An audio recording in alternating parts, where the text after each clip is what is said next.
I always thought weddings were supposed to be about family, love, and unity, not pettiness and exclusion.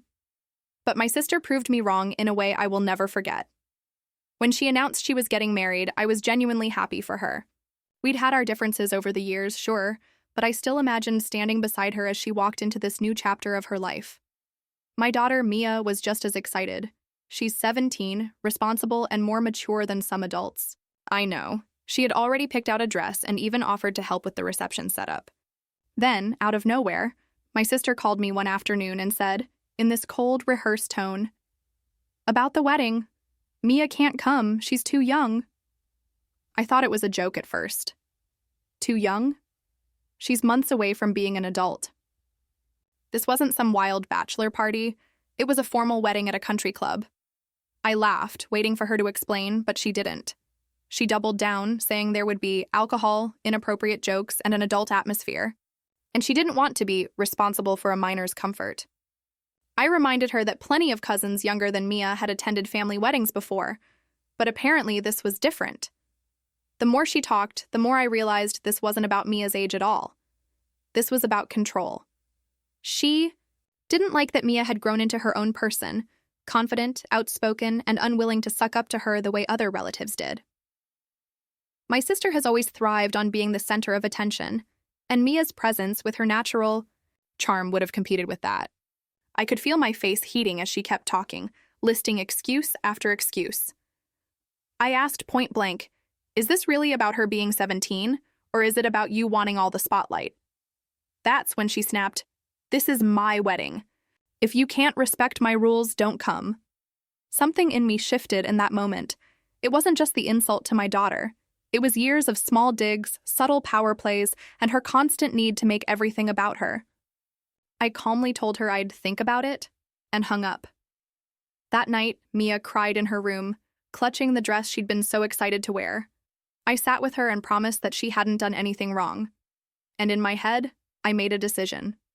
If my daughter wasn't welcome, then my sister was going to remember that choice for the rest of her life. Over the next few weeks, I played the role of the supportive sister. I sent her polite texts, RSVP'd as attending, even asked about her decorations and cake flavors.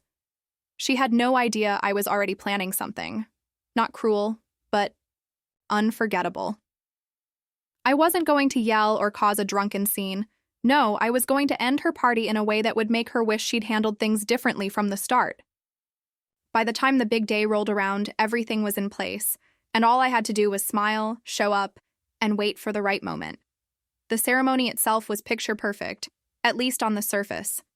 White roses everywhere, a string quartet, playing softly, and my sister beaming in her designer gown like she was the queen of the universe. I kept my face neutral, clapping politely as she walked down the aisle, even though every part of me wanted to grab the mic and tell the truth. But this wasn't the time. The real show would be at the reception. During cocktail hour, I floated between groups, chatting, smiling, blending in. My sister kept glancing at me, probably thinking she'd won by putting me in my place. I let her. That smugness would make what came later all the more satisfying. When the reception began, I made sure to sit close enough to the head table to watch her every move. The champagne flowed, the DJ played her carefully curated playlist, and everyone was in that warm, tipsy mood where they think nothing can go wrong. That's when I slipped away. The country club had a strict curfew for events, something my sister had bragged about bending by pulling strings to keep the party going late. I knew from a conversation with the venue manager weeks earlier that her special arrangement was fragile. All it would take was a certain phone call, mentioning a certain policy violation, and the extension would vanish instantly. Let's just say I made that call. I didn't have to lie. I simply pointed out that underage guests were being served alcohol and that the noise level was exceeding limits. By the time I returned to my table, I could see the staff huddling near the entrance, whispering and glancing toward the head table. My sister didn't notice at first, too busy basking in her spotlight. But then the manager approached her, bent down, and quietly explained that the event had to end within the hour. Her face drained of color so fast I almost felt bad. Almost. Guests started murmuring, confused about why dessert was being rushed out and why the DJ's playlist suddenly shifted to Last Dance territory. My sister tried to paste on a smile, but she was seething. I could see her jaw working as she kept glancing around the room, probably trying to figure out who had ruined her all-night celebration. And the best part? I stayed in my seat, sipping champagne, looking as surprised as everyone else. As the hour ticked down, the atmosphere shifted from festive to frantic. Waiters were sweeping in with trays, clearing half-finished plates, and handing out to-go boxes for the wedding cake. The DJ's voice cracked slightly as he announced the final song of the night, clearly confused about why it was happening so early. My sister's new husband kept trying to calm her, but she was beyond saving. The vision of her perfect Instagram-worthy reception was unraveling in real time. She stomped off to the side with the manager, whispering urgently, her voice rising just enough for me to catch fragments. Extension. Promised, guests still here. But it didn't matter. The club's staff were professionals, and once the decision was made, it was irreversible. I watched her glance around the room, her eyes sharp and searching, like she was hunting for the saboteur. I made sure to keep my expression neutral, chatting casually with Aunt Linda about the centerpieces, even asking for a second slice of cake before it all disappears. That was when one of the bridesmaids, the loud, nosy, one who always treated me like the boring older sister, and marched over. She leaned in and hissed, "Did you have something to do with this?" I smiled sweetly and replied, "Why would I ruin my own sister's wedding?" She stared at me for a moment, clearly not convinced, but couldn't say anything without proof. Meanwhile, the guests were starting to leave, shrugging and exchanging awkward goodbyes, their hair still perfect, their outfits unrumpled, because the night had ended before anything wild could happen. And that's when I felt the quiet satisfaction hit. My sister wanted a wedding without my daughter? Fine. She got a wedding without her own grand finale. As we filed out, she avoided my eyes completely, her smile stretched so tight it looked painful. She hugged people stiffly, clearly too distracted to say much. By the time I reached the exit, I could hear her muttering to her husband, "This is the worst night of my life." I walked past them without a word, stepped into the cool night air, and thought about how Mia was at home, watching movies with popcorn, smiling. And in that moment, I knew I'd done exactly what needed to be done. 2 days later, the family group chat exploded. At first, it was harmless. People posting the official wedding photos, complimenting the flowers, gushing over the dress. But then someone, probably one of the guests who had traveled in from out of town, casually mentioned how strange it was that the reception ended so early. "We barely got to dance," one cousin wrote. "It was like the lights went out on purpose." That opened the floodgates. Aunts, uncles, even distant relatives started speculating. Some blamed the venue, others whispered about a noise complaint. My sister finally chimed in, furious. If certain people had respected the rules, none of this would have happened. She didn't name me, but the subtext was obvious to anyone who knew us. My phone started buzzing with private messages, some defending me, others fishing for confirmation. I ignored them all. The less I said, the more the mystery festered. By the end of the week, I heard through the grapevine that she'd called the country club demanding to know who made the complaint. They, of course, refused to give her a name. That drove her insane. She'd wanted total control of her big day, and now she couldn't even control the narrative of how it ended. And in the background of all this drama, Mia flourished. She told me one night, "I'm glad we didn't go. I don't think I could have sat there and watched her act like nothing's ever her fault." That hit me harder than I expected. My daughter understood the lesson better than anyone. That respect is a two-way street, and sometimes the only way to deal with people who disrespect you is to quietly pull the rug out from under them. A few weeks later, my sister tried to send me a half-hearted apology text about the guest list situation, but it was too little, too late.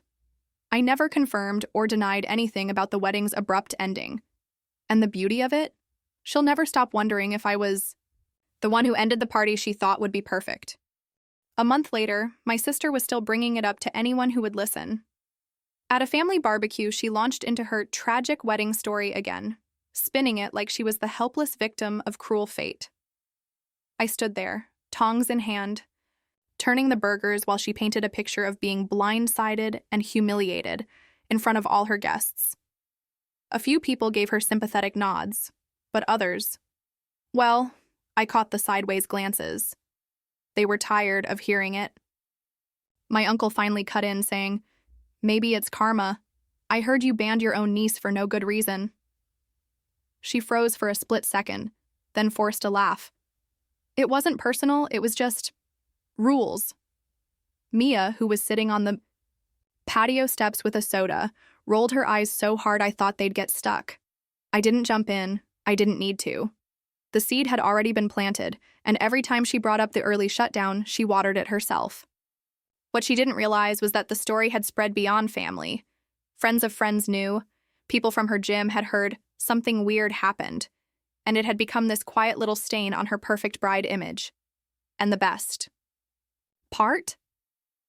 No one was blaming me outright. I was just the sister who smiled through the whole thing, stayed till the end, and hugged her goodnight. Meanwhile, I made a point of including Mia in everything else. Parties, reunions, even a cousin's destination wedding in Mexico, where she got more compliments than the bride. My sister saw the photos online, and though she never commented, I knew she'd seen them. She was learning the hard way that when you exclude someone out of spite, you don't just lose control of one event. You start losing control of how people see you altogether. By the time autumn rolled around, my sister and I were barely speaking. She'd send the occasional obligatory text, a happy birthday, or mom's expecting you for dinner, but the warmth was gone, replaced with this brittle politeness that cracked any time we were in the same room. At Thanksgiving, she tried to act like everything was normal, greeting me with a hug that felt more like a hostage exchange. She avoided Mia entirely, barely acknowledging her presence, which only made the rest of the family notice. Over dinner, the conversation inevitably turned to weddings again. My cousin announced she'd just gotten engaged. Everyone lit up, offering congratulations and ideas, but I saw the flicker in my sister's eyes, jealousy mixed with dread. She knew her own wedding was now remembered less for romance and more for that night the reception got shut down early. Then, in the middle of dessert, my cousin casually asked, "So, are you inviting kids?" Without missing a beat, she said, "Of course. Family's family." The room went quiet for a second, and then, as if on cue, several pairs of eyes darted toward me and Mia. My sister's jaw tightened, but she didn't backtrack. It was a small victory, watching her swallow her pride and contradict the very rule she'd used to hurt us. Later that night, as we left, Mia slipped her hand into mine and whispered, "You didn't even have to say anything. She's changing her tune." I just smiled. Sometimes revenge isn't about one big explosion. It's about letting someone live with the slow, steady fallout of their own choices until they can't pretend they were right anymore. By Christmas, the tension had become something the whole family tiptoed around. She hosted the annual holiday dinner at her house, and for the first time in years, I almost didn't go.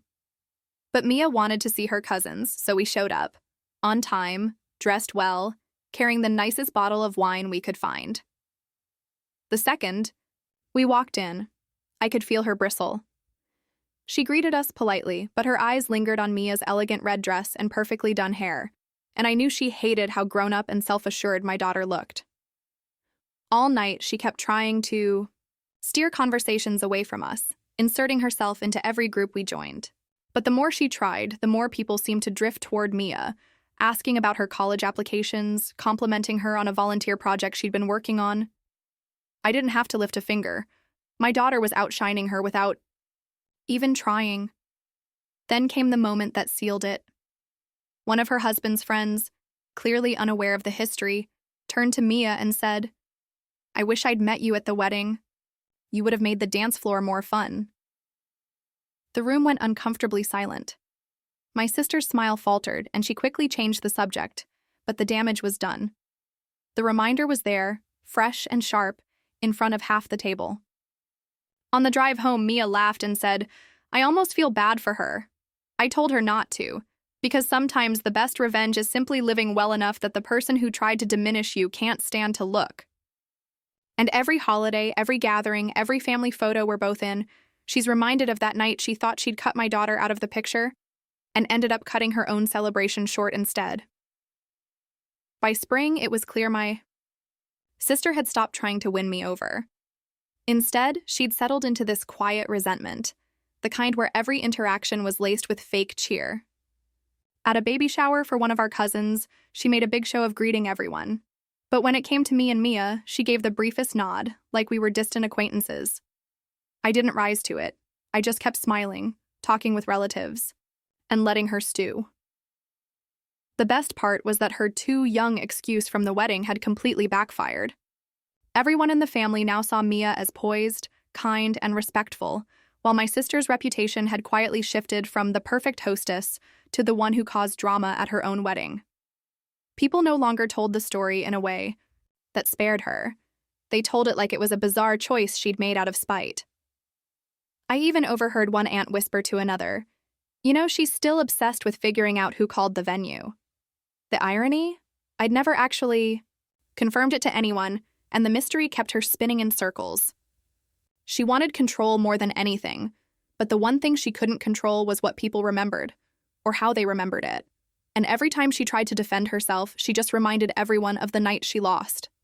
That was the quiet victory I'd been savoring all along, knowing I didn't have to keep the fire going.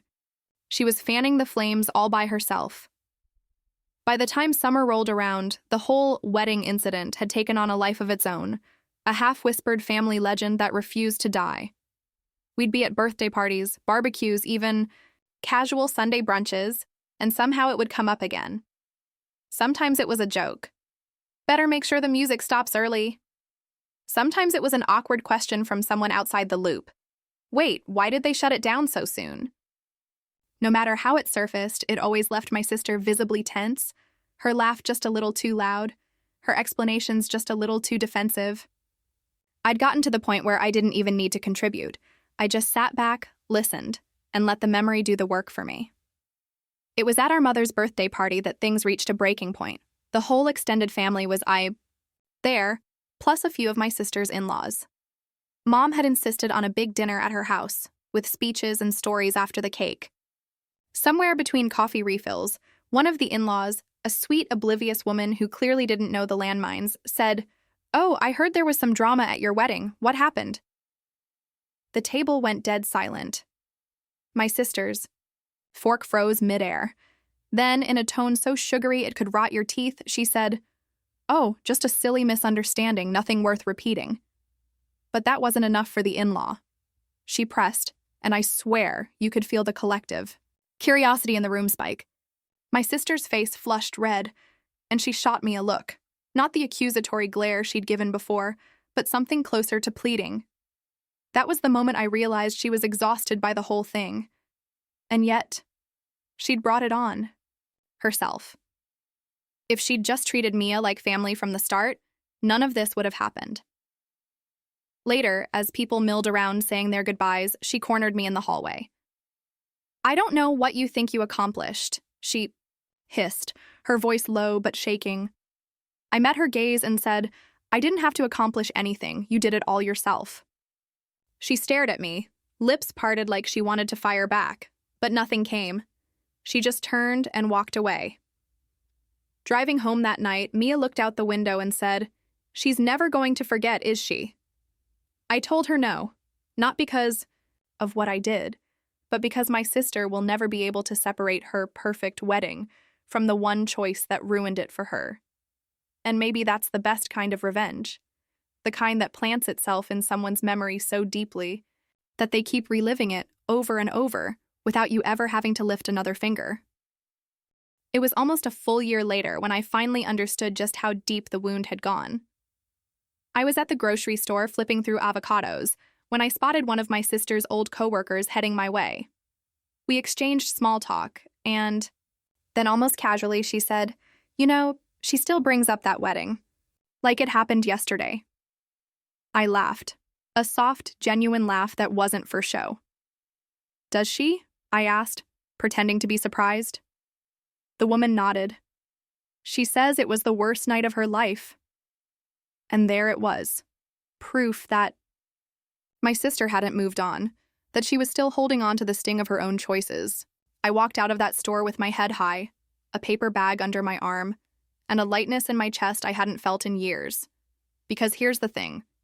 She thought banning my daughter would make her day smoother, easier, more perfect. But perfection built on pettiness always crumbles. I didn't scream, I didn't make a scene, and I didn't give her the satisfaction of an open fight. I just made sure that when she looked back on the one day she thought she'd control every detail, all she'd see is the moment it slipped right through her fingers. And the best part? Every time she tells the story, whether it's to defend herself, to fish for sympathy, or to try to rewrite history, she has to relive that loss all over again. That's the thing about revenge. You don't always have to break someone down in public. Sometimes the sweetest victory is knowing they'll keep breaking themselves in private for the rest of their life. And that, my friends, is exactly why you never let someone else decide who belongs in your story. Because sometimes removing one person doesn't make your day more perfect. It makes it unforgettable for all the wrong reasons. My sister thought she was protecting her spotlight, but in reality, she built the stage for her own downfall. And the best part? I never had to raise my voice, make a scene, or even admit to anything. I just let her choices play out, and now she gets to live with the memory of how her perfect day ended in confusion, whispers, and a half-empty dance floor. That's the kind of revenge that lasts longer than any bouquet, dress, or Instagram post. The kind that grows in someone's head until they can't tell the story without tasting the bitterness all over again. This twist? This was my idea, brought to life by me, Sarah, the creator of Revenge with Sarah. And trust me, the next story I have for you will make this one look almost merciful. Because the colder the revenge, the deeper it cuts. And the next tale waiting for you is pure ice. Stay tuned.